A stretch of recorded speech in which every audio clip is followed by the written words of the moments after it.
There is a moment, brief, almost imperceptible, when a person's true intention flickers across their face before they have time to hide it. It lasts less than a second. Most people miss it entirely, but it is there, every time, in every conversation, waiting to be seen by anyone patient enough to look. This is the paradox of human communication. Words are the least reliable part of it. Consider a simple exchange. Someone tells you they're thrilled about your success. Their mouth forms the smile. Their voice hits the right notes of enthusiasm. And yet, something feels off. A delay before the reaction, a stiffness in the shoulders, a smile that never quite reaches the eyes. You cannot always name what you noticed, but you noticed it. This is not intuition in the mystical sense. It is pattern recognition, operating faster than conscious thought. Here is the deeper truth this video will explore. Intention is formed before language exists to describe it. A thought, a motive, a hidden agenda. These originate in the nervous system, in the body, in split-second neurological decisions. Speech comes afterward, as a translation. And like any translation, it is imperfect. It requires effort, construction, and control. The body, meanwhile, communicates instantly and involuntarily. This is why the truth so often leaks out through channels a person isn't monitoring. The first silent clue lies in the face. Researchers who study human expression have long identified what are known as microexpressions, fleeting, involuntary facial movements that reveal emotion before a person consciously manages their expression. A flash of contempt before a compliment. A trace of anxiety before a confident claim.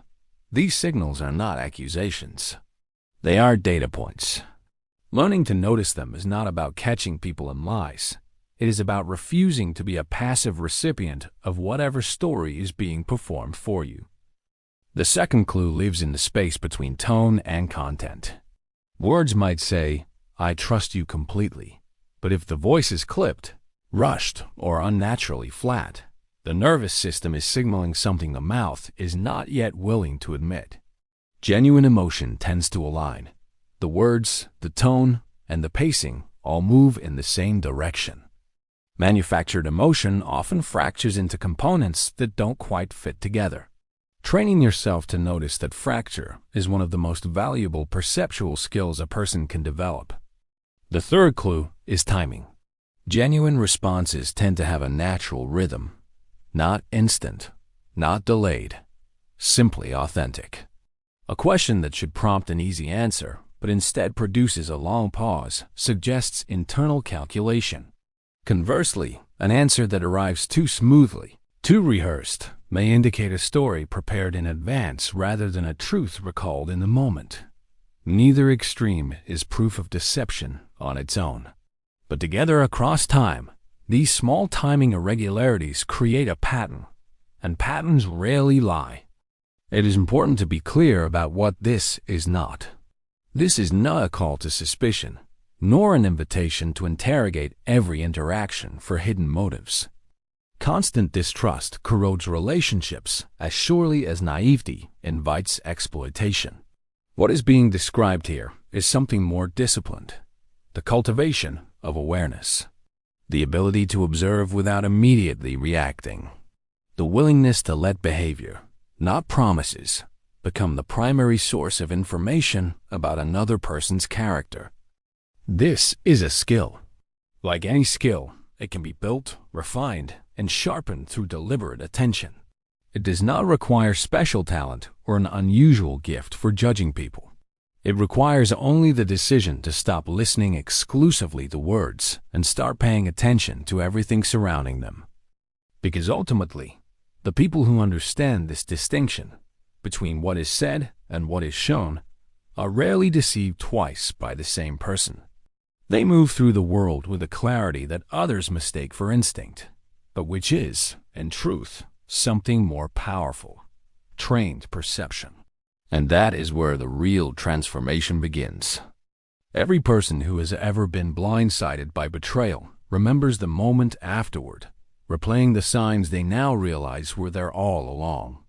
the subtle avoidance, the compliment that fell hollow, the promise made too quickly, too smoothly. Hindsight turns silence into evidence. But the goal of this discussion is not hindsight. It is foresight, the ability to see the pattern while it is still forming, not after the damage is done. Individual signals rarely tell the whole story. A single averted glance, a single hesitation, a single stiff handshake, any of these could mean nothing at all. Fatigue, nerves, a bad day. The real insight comes from clusters, multiple small inconsistencies converging in the same direction, repeated across different moments. One data point is noise.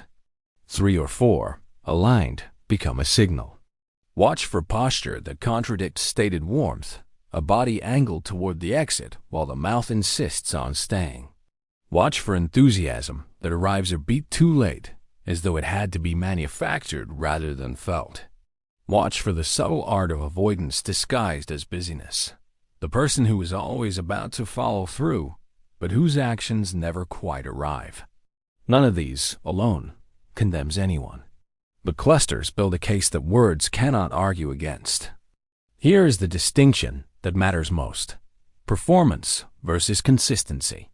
A performance is built for a single moment, a job interview, a first date, an apology after being caught. It is polished, controlled, often impressive. Consistency, by contrast, is what a person does when no one is grading them. It is how they treat a waiter, how they speak about someone who isn't in the room, how they behave on the 10th interaction rather than the first. Genuine intention reveals itself not in the brilliance of a single moment, but in the unremarkable sameness of many moments. People who mean well rarely need to perform meaning well. They simply are.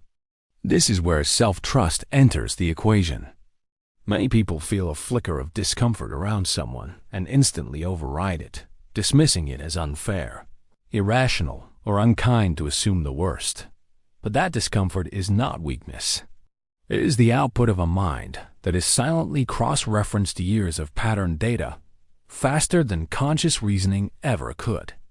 Learning to sit with that discomfort, rather than immediately explaining it away, is one of the most protective habits a person can develop. None of this is about becoming cynical. Suspicion untethered from evidence is its own kind of blindness. It isolates, corrodes trust, and eventually sees threats where none exist. The aim here is calibration, not paranoia. Watch closely. React slowly. Let time and repetition do the work that a single conversation cannot. Because here's the quiet truth beneath everything discussed in this video. Intentions are patient, but they are not invisible. They surface in posture, in timing, in the space between what is promised and what is delivered. A person may control their words for an hour, a day, even a month, but consistency over time is nearly impossible to fake indefinitely.